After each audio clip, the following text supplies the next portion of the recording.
안녕하세요. 백사가 목사입니다. 아침 저녁으로 선선한 바람이 불어오는 싱그러운 가을의 아침 9월 27일 화요일입니다.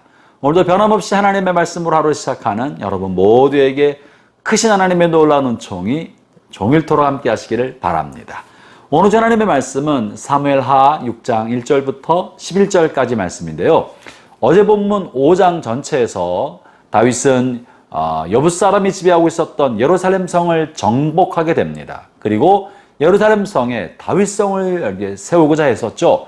그랬더니 두로왕 히람이 많은 백향목을 선물로 보내주고 좋은 관계를 국가 관계를 맺게 되었습니다. 그래서 히람이 보내준 백향목을 가지고 다윗은 예루살렘 성에 다윗성을 건축하게 됩니다.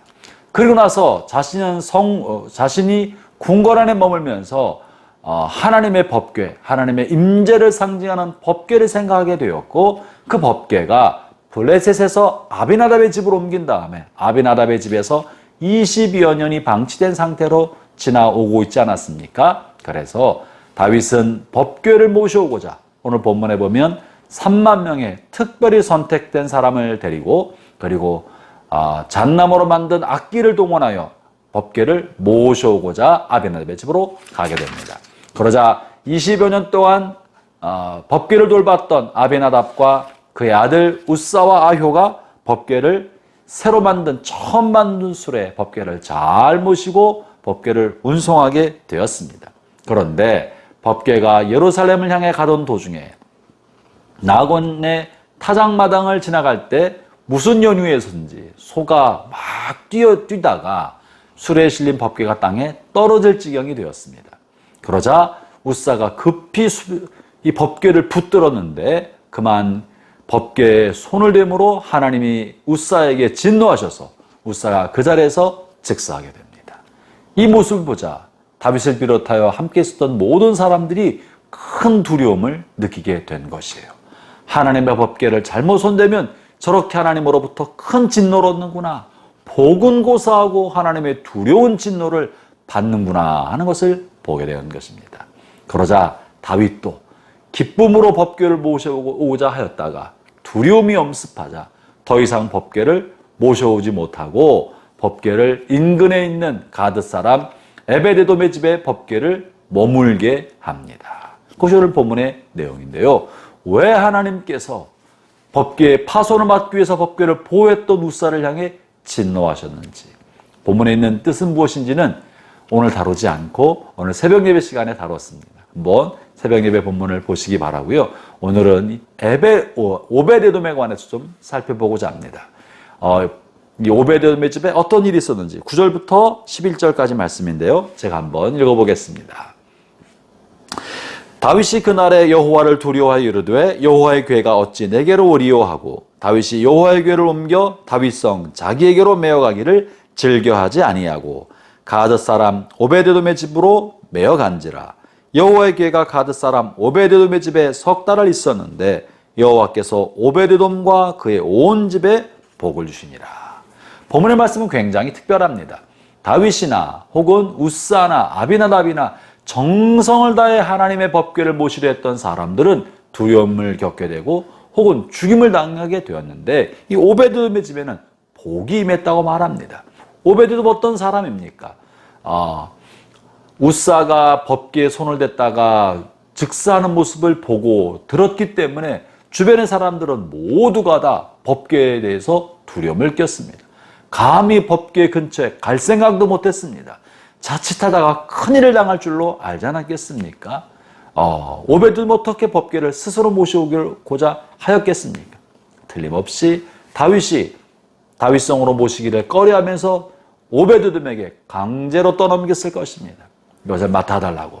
왕의 명령이 지엄하였기 때문에 오베데돔은 어쩔 수 없이 부득불, 본인은 원치 않았지만 두려움과 떨림으로 이 법궤를 맡았을 것입니다.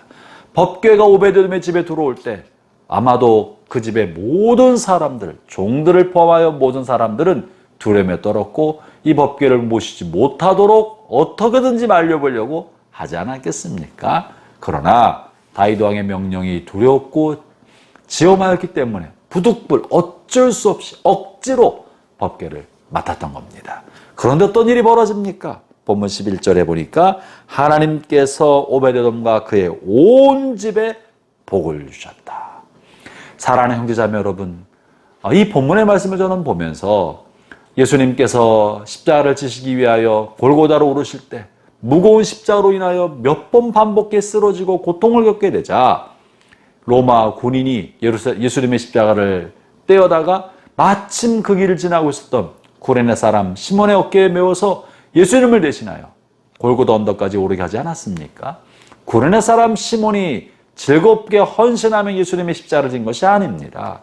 억지로 하필 그때 지나다가 재수없게 로마 군인에게 걸려서 강제로 십자가를 지었는데 구레네 사람 시몬은 인류를 대신하는 예수님의 이 십자가의 고난을 몸으로 겪었던 유일한 사람입니다. 이 은총은 베드로도 요한도 겪지 못했고 오직 예수님을 잘 알지도 못했던 구레네 사람 시몬이 예수님 십자가를 대신 얻게 해주고 골고다로 올랐던 은총을 얻게 됐습니다. 이것은 자발적으로 한 것이 아니고요. 억지로 한 것입니다. 오늘 오베돔이 그와 같은 것이죠. 형제자매 여러분, 때로 여러분의 인생에 원치 않는 무거운 십자가가 지어질 때가 있습니까? 피하고 싶고 하고 싶지 않은데 강제로 무언가가 맡겨질 때가 있습니까? 그것이 여러분의 가족의 문제든 친정의 문제든 시댁의 문제든 본가의 문제든 처가의 문제든 혹은 자녀의 문제든 무엇이든지 간에 피하고 싶고 지금도 벗어버리고 싶지만 어쩔 수 없이 맡겨진 일이 있다면 오베데돔처럼 여러분이요 그것을 하나님이 주신 줄 알고 즐거운 마음으로 감당하기를 바랍니다. 피할 수 있으면 피하면 좋지만 피할 수 없는 일이라면 기쁘게 즐거움으로 감당한다면 하나님이 오베데돔의 집에 축복하신 것처럼 반드시 축복하실 것입니다. 은혜를 주실 것입니다. 오베데돔은 이 기간이 얼마나 될지 몰랐지만 그저 왕을 통하여 강제로 맡긴 이것이 어쩔 수 없이 지어지는 짐인 줄 알았지만 그래도 그 속에서 최선을 다해 돌봤습니다. 그러자 하나님께서 복을 주신 것입니다. 형제자매 여러분, 억지로 지어진 짐 속에서도 하나님의 은혜가 숨어있고 그 억지로 지어진 짐이 하나님의 축복을 가져오는 복된 통로라는 사실을 믿기 바랍니다. 그것이 오늘 오베데돔을 통해 주신 하나님의 말씀입니다. 우리가 기쁨으로 자원해서 감당하면 좋지만 그러지 않다 할지라도 억지로라도 최선을 다해 감당하면 하나님은 복 주십니다. 그저 일시키지 않습니다. 괜한 고생을 맡기는 것이 아닙니다. 하나님의 나라와 하나님의 의를 위하여 또한 하나님이 시키신 일인 줄 알고 최선을 다해 감당할 때 하나님은 거저 그 일을 맡기지 않으시고 반드시 보상해 주시는 복된 분이신 것입니다. 오늘 여러분의 삶에 하나님의 은혜가 가득하기를 바랍니다. 기도하겠습니다. 하나님 아버지, 주님이 우리에게 복을 주시기 위하여 우리가 예기치 않고 기대하지 않고 원치 않던 일들도 맡기실 때가 있다는 사실을 알았습니다.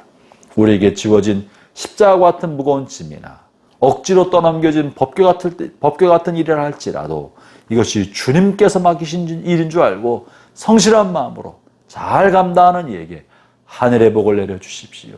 오베데돔에게 준 복이 임하게 하여 주시옵소서.